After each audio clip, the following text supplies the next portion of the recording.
FCPS training সংক্রান্ত স্বাস্থ্য মন্ত্রণালয়ের সিদ্ধান্ত বাতিল, ইন্টার্ন ও ট্রেইনি চিকিৎসকদের বেতন বৃদ্ধি এবং চিকিৎসকদের নিরাপত্তা আইন সহ ৬ দফা দাবিতে সারা দেশে কর্মবিরতি পালন করছেন ইন্টার্ন চিকিৎসকরা।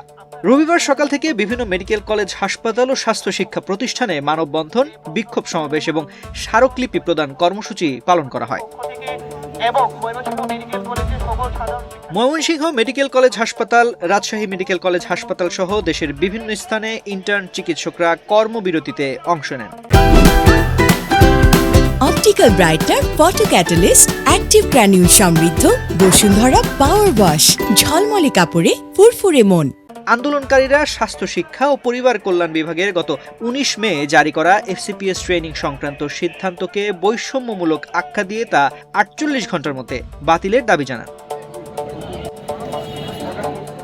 তাদের অন্যান্য দাবির মধ্যে রয়েছে বিসিএস স্বাস্থ্য ক্যাডারে চাকরিতে প্রবেশের বয়সসীমা ৩৪ বছর করা, স্বাস্থ্যকর্মী নিরাপত্তা আইন প্রণয়ন, ইন্টার্ন চিকিৎসকদের মাসিক বেতন ৩০,০০০ টাকা ও বেসরকারি ট্রেনি চিকিৎসকদের বেতন ৫০,০০০ টাকা নির্ধারণ, বেসরকারি চিকিৎসকদের জন্য সুনির্দিষ্ট বেতন কাঠামো তৈরি, ভুয়া চিকিৎসকদের বিরুদ্ধে কঠোর আইনগত ব্যবস্থা এবং বিএমডিসি, বিসিপিএস ও বিএমইউ এর ভর্তি ও পরীক্ষার ফি কমানো।